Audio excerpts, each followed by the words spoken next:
Now TCG players, get ready, because we're about to see a Morganite meta. And now I know Morganite might not be the exact metagame that players are going to be seeing, but it sure as hell is going to be rogue and anti-meta. So for the players out there that has been keeping up, the Morganite package is going to be releasing soon to the TCG, and many players are extremely hyped. And I honestly even have some friends that haven't been in the metagame for quite some time, but once they realize they can normal summon their favorite monsters with no tributes, it's an easy GG for them. And a lot of players are looking at this Morganite package as well as what they can do with it, and a lot of players have been figuring it out pretty quickly. And now for the players out of the loop, I'll do a quick rundown on what they do, but we have a video explaining in depth what they do flashing up above. But essentially, the Morganite cards allow you to draw 2 times every turn, normal summon twice. Those normal summons don't need tributes, you don't pay life point cost for your spell or traps, as well as your monsters get to attack 2 monsters per turn and do double damage to monsters. And this is all at the cost of not being able to activate monster effects from your hand, but many stun players are realizing this is an easy trade-off. And it's all tied together around a very unique monster that when summoned searches any Morganite card and then has a bunch of stun effects built in. So now while a lot of players are hyped about the Morganite support because you can use it in a variety of decks, the stun players are running wild with it. And the main go-to in the stun variant are cards like Majesty's Fiend, which cut off all monster effects altogether. So being able to normal summon this with no tribute is an easy go-to in a lot of stun decks. And then they can even back it up with cards like Archlord Christia, which when she's on the board, neither player can special summon monsters, but if she's destroyed and sent to your graveyard, you can actually place her on top of your deck. And then with the time tearing Morganite, that Christia on top of the deck is not a dead draw because you're actually drawing 2 times, and then you're able to normal summon 2 times as well. So the Christia is able to be normal summoned after you use the Majesty's Fiend, so they can't special summon or use monster effects as long as your 2 monsters are on the board. And cards like these are the immediate go-tos that a lot of the Morganite stun players are using, and these are cards that a lot of the modern players are going to have to learn how to combat if they're going to be wanting to beat the Morganite deck in the near future. And do keep in mind, they're not stopping with those 2 cards. We have all sorts of monsters that when you don't have to tribute summon them, they're pretty broken. And one of the ones I've been talking about on this channel is Light and Darkness Dragon, because once this is summoned on the board, the opponent is going to have to use all sorts of resources to be able to out it, because if you double down with a card like this and Archlord Christia, your opponent can't special summon, and you're negating any card that activates. That's pretty broken. And then we have all sorts of other cards that we've been seeing, like Jinzo in the side deck, for all the trap variants that we've been seeing floating around lately. And even things like Spell Canceller, because again, back in the day, being able to summon Jinzo and Spell Canceller, that was kind of every player's wet dream. And now it is doable in 1 turn. And then we also had the Vanities package, whether that's Fiend or Ruler, and sometimes some players are adding a redundancy to their deck because they'll play the Christia as well as one of the Vanity cards, because with no tributes, pretty good. But it's due to that redundancy, we're seeing a lot of them are actually being cut for the Majesty's Fiend, because that one will stop all monster effects and it can be added off Fiendsmith's track. And now before we go to some of the other cards that you need to be on the lookout for when facing against the Morganite deck, I have to mention that some other kind of neat monsters that can be used with the Morganite support are things like Dark Dust Spirit, or any of the spirits for like the Hinukazu Sushi, or even Yamada Dragon, because with the no tributes, just normal summon them, dump your opponent's hand, or refresh yours back to 5 with the Yamada Dragon. These are kind of neat combos. And then I want players to comment that down below if these can be used with things like Slifer, Obelisk, and Raw. I kind of was looking at this as like, well, it shows no tributes, so if you can summon these with no tributes, is this something that we could be seeing? Back in the day, Obelisk was pretty good, but as we know nowadays, not everything targets, but Slifer nuking the board, that's pretty decent. So if you know if you can normal them or not with the tributes, just comment that down below. But going into other cards that you need to be looking out for when facing the Morganite package is the Solemn package. We got Solemn Judgment, Solemn Warning, and Solemn Strike. Because without having to pay life points with the Guilt Gripping Morganite, we're seeing that the Solemn package is an easy inclusion. You don't have to worry about life points, and in a game where a lot of time you go into time, this is rather important. And then we're also seeing the teching of Iron Thunder, because again, no life point cost. This is getting a lot of players to include this into their Morganite builds, but you do have to be careful because again, if you have the opponent set up in the wrong column, maybe with your Majesties or Christia, you're going to be blowing up your cards as well, so do watch out for that.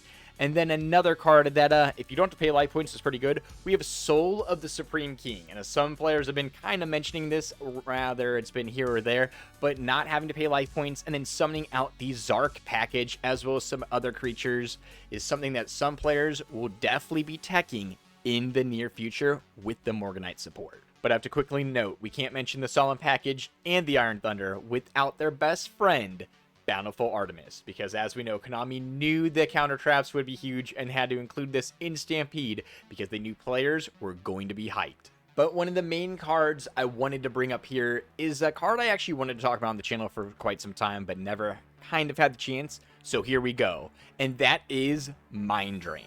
As we know, the Morganite cards cut off all monster effects in your hand, so why not tech this card and cut the opponents off as well? A lot of times players look at Mind Drain and they're like, well, by the time I combo off, get this card set and activated, they've used their hand traps to stop me.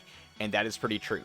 But since you're doing normal summon beatdown, flip up the Mind Drain, cut your opponent off of any hand traps they have for the future, and other kind of engines like certain Malice cards, Rizio cards, or even things like the Bestial package. So Mind Drain is definitely a card I don't think a lot of players have had on their radar because it simply just wasn't good enough to play, especially if they were going first, where that's where the hand traps are important, okay? So Mind Drain, now since you can't use your hand traps with the Morganites, might be time for a tech and a test to see if this is something that can be played in the future metagames, because honestly, I do believe this card will be better in testing than on paper and could potentially be pretty broken. And now before we get into some of the cards that you should be kind of on the lookout for that you might want to have to beat the Morganite deck, we're going to be going over some of the cards that, you know, some players are going to be having some different variants. And one of the main variants I do believe might be that, like Primite.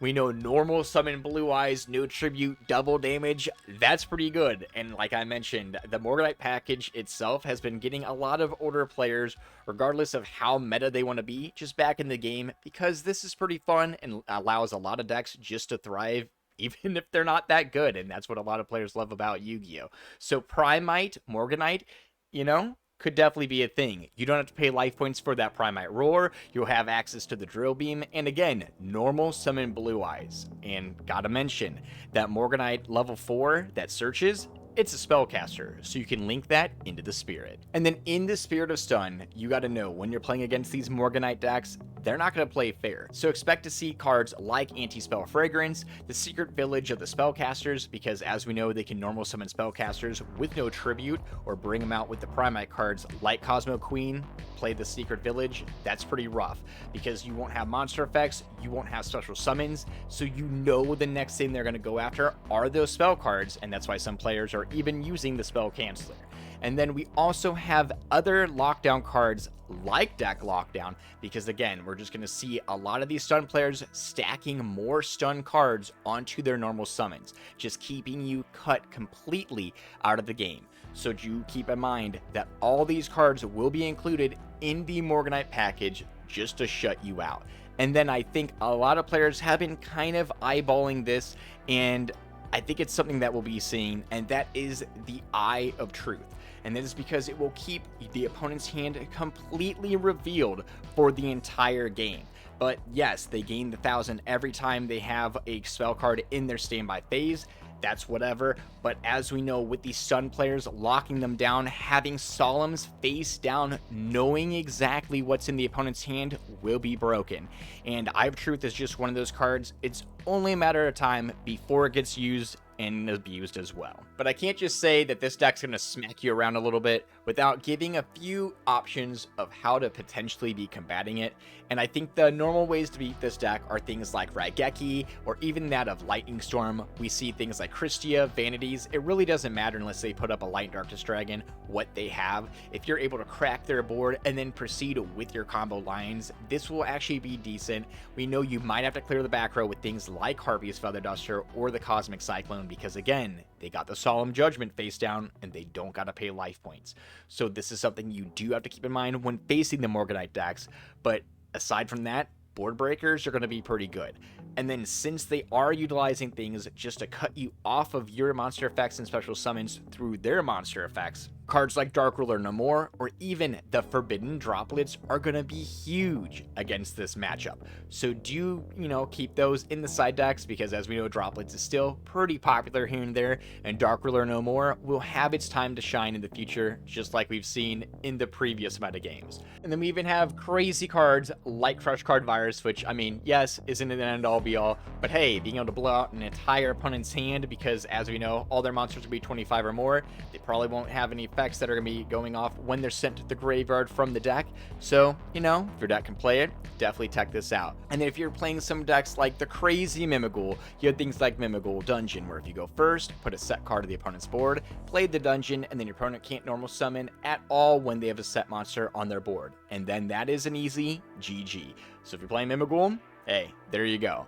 But definitely wanted to make a video and get the word out to all the players that are either in favor of the Morganite deck or what to kind of be on the lookout for if they're going to be playing against it, because this deck is going to be on the ladder. And while it might not be the meta deck, it's definitely going to be anti-meta and rogue.